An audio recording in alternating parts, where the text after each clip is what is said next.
Welcome, this is the second game in a series of 6, covering the SCGT, so the South Coast GT tournament I attended earlier in April, and that game is against Lizardmen. This is a close list tournament, so apologies if I do not have the list up front of what my opponent has, but you will see in the deployment. I will try to describe what he has on the table. What I know is he's got Teto Echo as a character, and he also has a slan with signature spells, and he can channel on the 5 with 3 dice, so it's pretty cool. I have +1 on the rolls, as described in the SCGT comp pack. I invite you to go and check it so you understand better how the decision and the strategy of this game on both sides. He decides to go for battle line. He wins the setup roll. I will then proceed to win and decide to go first. My opponent does not need to roll for his spells.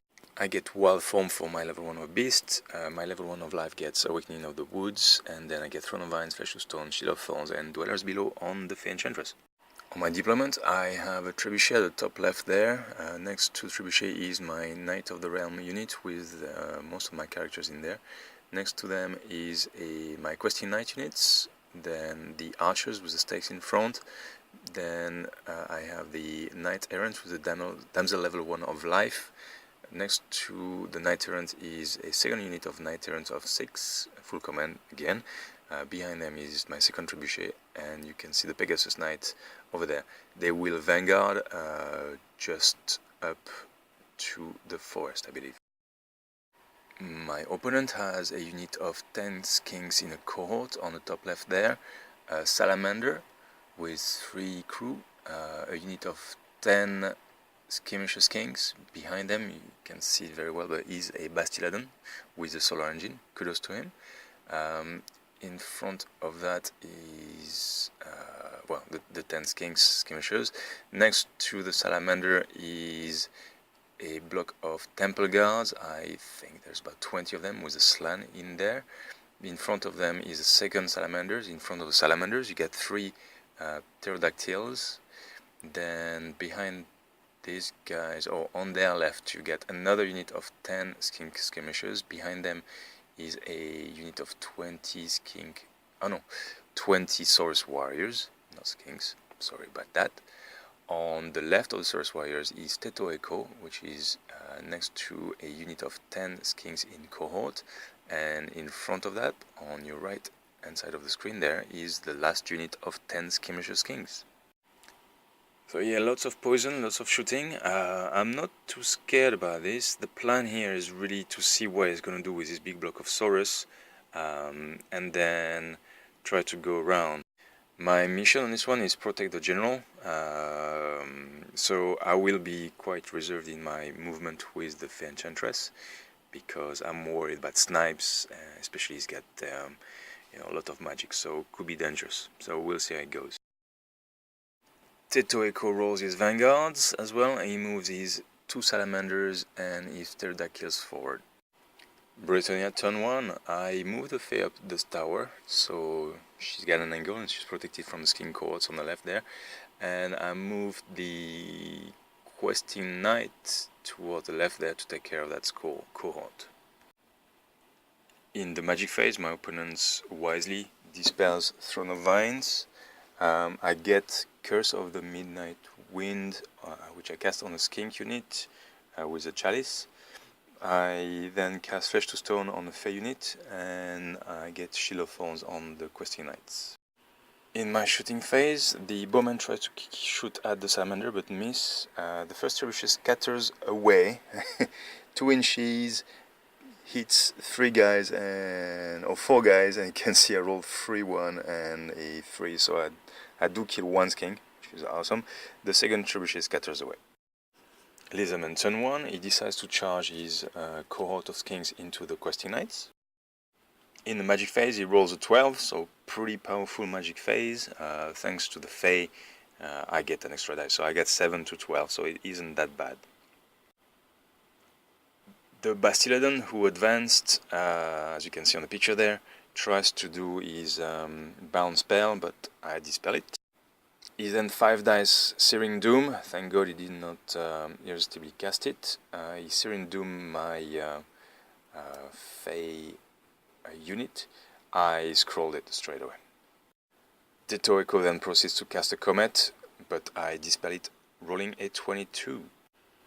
In the shooting phase, the Pterodons, sorry, I did say pterodactyls, the Pterodons drop rocks on the pegs and cause a wound. The Salamanders shoot at the Knight Errant and it reaches and causes a wound, kills the champ. In combat, he gets a cheeky wound through and kills one of the questing knights, but I kill more. I break him, he flees but gets away from the questing knights, unfortunately. Bretonnia turn 2, and I'm not ready to charge yet, but let's see how it goes. Anyway, the small unit of Knight Errants pass their impetuous test and do not need to charge the closest unit. The big unit of Knight Errants, as you see at the bottom right of the screen there, failed their impetuous test. The BSB was too far, or I fell again anyway. I have to charge. The closest thing is the Salamander at the top of the screen there. It's a long shot. They do, however, make it. It's pretty cool. I think I needed a 10 or something. They make it. It's great because I would have been in not too dangerous situation, but way advanced than the rest of my lines. So definitely out of the planned, let's say, setup of the armies. So anyway, they charge into the Salamanders. So it's that. I'll take it.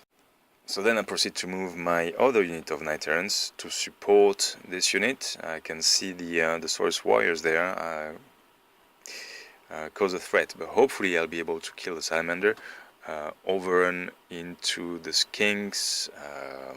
It would be interesting there because I would have to close and offer my rear to the Source Warrior. So yeah, I need to move my my Knight Errants into support, and so that's where they end up.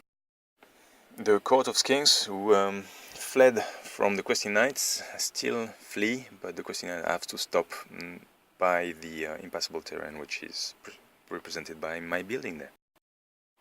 And on to the magic phase. Throne of Iron is dispelled, unfortunately. I did not succeed in casting it. And then I decide to cast Flesh to Stone to use his dice. I miscast and I get a 3.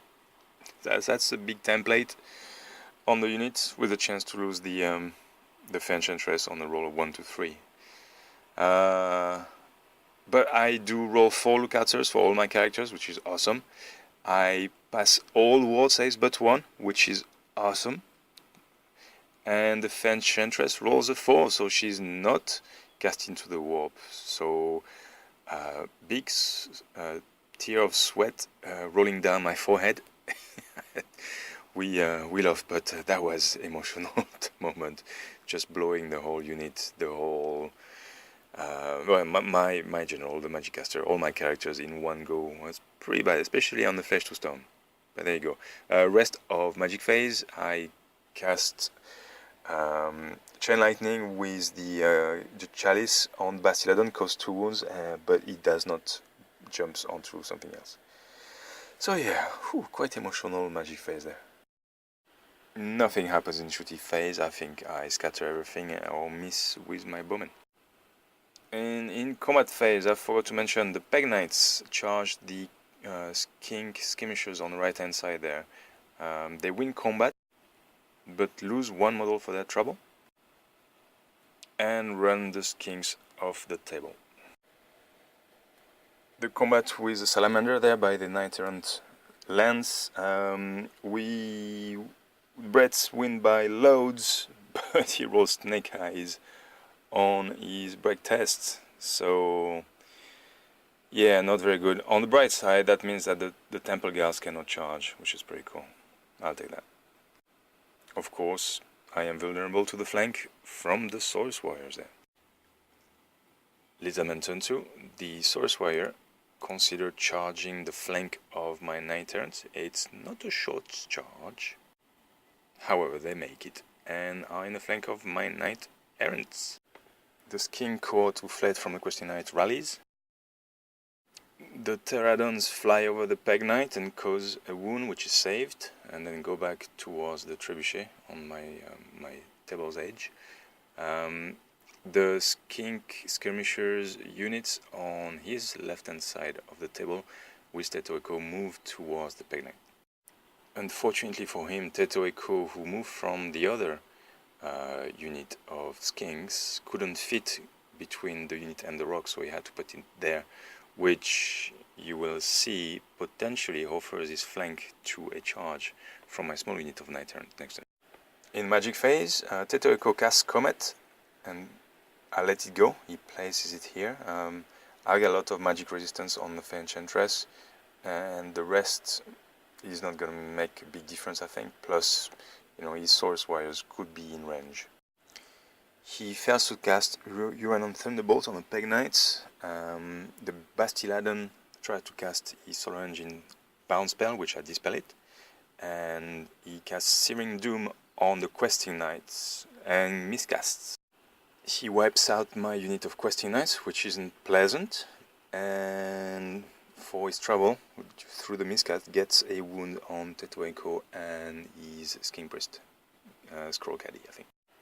Shooting phase, he causes a wound to the Peg Knight with his Skinks. In an epic dice roll combat, the Source Warriors and the Salamanders versus the Knight Errant go off. The Knight Errants kill the Salamander. The Source Warrior win by one. That's pretty good. They win by one. However, sometimes one is all you need, and I failed my break test. I rolled an 11. I then proceed to roll a 9 for running, and he rolls a 10. So my horse riding knights, who valiantly sustained a charge from the flank while fighting a flame throwing beast from the front, get run down by a unit on foot. It's depressing sometimes, but happens. I can't really complain, however, of what just happened, because in my turn 3, I, of course, decide to oblige the Source Warriors and charge their flank with my Knight of the Realms, with all my characters and a Fey Enchantress in there. The Source Warriors decided to flee, but unfortunately they are caught. I then rolled a 20 on my overrun straight into the Temple Guards, and the Lizardmen player was like, this is not happening, but it's there. You get the dice rolls, it's there. So I destroyed the Source Warriors, and I'm about to proceed with the Generals unit. As mentioned before, the Knight Errants charged through the forest into the flank of Teto Echo. It was well presented and quite tasty, I have to admit. I then decided to move the Peg Knights closer to the action in support with my big boss. The idea there is, if the need be, I'll either go into the Bastiladon if he stays around there, or charge the flank to get a combat res. In the magic phase, I get Shield of Thorns on the Fey Enchantress unit. And in the shooting phase, one of my traps get the Skink unit, which was at the top right of the corner there, cause a panic, and they flee, as you can see just on the paper on the top right of the corner next to the pint of beer. They will flee next turn and be off the table. In the combat phase, I'm sorry I don't have a picture of it, but the Knight Errant killed Teto Echo and the unit flees but get overrun. In combat phase, with the Knight of the Realm into the Temple Guards, he succeeded in killing the BSB. I failed my my rerollable 1-up. However, my Heroic Killing Blow Paladin, just Heroic Killing Blow one of his Carvet. He has 2 in the unit there. The Knight of the Realm win by 2, but he sticks his stubborn on a 10. Here's a picture of my departed BSB, and here's a picture of the Heroic Killing Blow. In his turn 3, the Lizardmen player decides to charge the Bastiladon in the flank of my Knight Errant unit. He then moves his Skink Skirmisher unit on the side there, trying to protect... I'm not sure what he's trying to do. Oh yeah, he's trying to shoot at the Pegasus Knight. There you go. He also charges the one of my trebuchet with his pterodons. In his magic phase, he tries to snipe my peg knights, and wild form is temple guard, but I dispel everything and I silver mirror the wild form, and the slide takes a wound for it. In combat phase, I guess losing the BSB really didn't help. The combat doesn't go too bad, but I lose the combat. I think I didn't lose any model, but because of the charge and the number of ranks, I get as many as I get, or I get one more. Anyway, I lose, and I roll something stupid, and I run away. I pass all my dangerous terrain check when I run away one of my column there through the skirmisher units, and fortunately he tries to overrun with his Bastiladon and his Temple Guards, but fail both. The Pterodons destroy the trebuchet crew and reform towards the center of the table. Bretonnia turn 4, thank God the the Enchantress and the Lance rallies, turns around and face the impending doom, which is the Temple Guards. I seem to have not decided to charge the skink units with the peg knights, and I'm not sure why with hindsight. I'm not sure why at all. Anyway, they're there. They just shifted a bit on the side of the Temple Guards.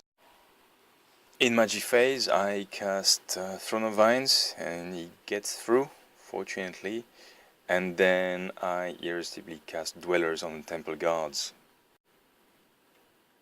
That's when his Slan rolls a 5 and dies miserably, and that's terrible. That's, again, this is not to be supposed to be a snipe spell, but acted as one. I guess it's all about the dice, and if you get unlucky, if you have Death Stars like these, then there's a chance that Dwellers below will take care of you. Unfortunately, that was the case this time.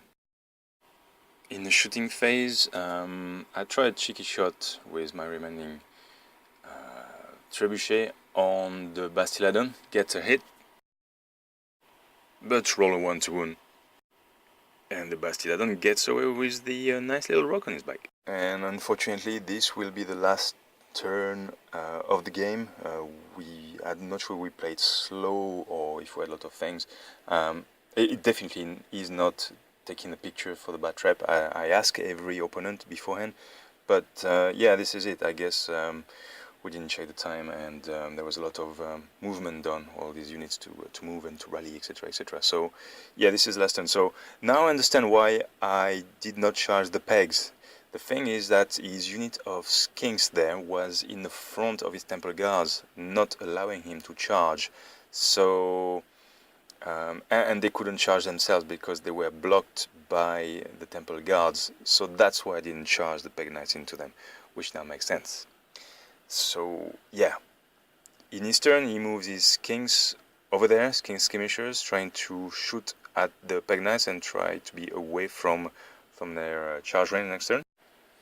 And the cohort who escaped the Questy Knights and came around for the remaining of the game got to shoot a few potshots at the crew from Trebuchet, but get no wounds. So the game ends as we stand. And yes, here it is, another Bretonnia victory with the Fey Enchantress spearheading the Bretonnia's advances and combat or battle prowesses. Killing the Slan really tipped over the victory in my favor. I win by 1,645 points to 907. I believe without the Slan I still would have won by just over 100 points, but it would be really harder, and potentially Slan would have destroyed with his magic one of my units. So yeah, pretty interesting games. The dice were all over the place in this game. I mean, miscasting on Flesh to Stone, rolling a 3, passing all the war saves, the lookout sirs, only losing one guy was pretty tough. Succeeding a charge with my knights due to failing their impetuous checks, that was pretty cool. Chasing down the Soulless Warriors was pretty awesome, and then overrunning, rolling a 20 On a charge thing, well, they did have the Banner of Swiftness, so that helped, but that was a long charge, and getting into the Temple Guards was pretty awesome too.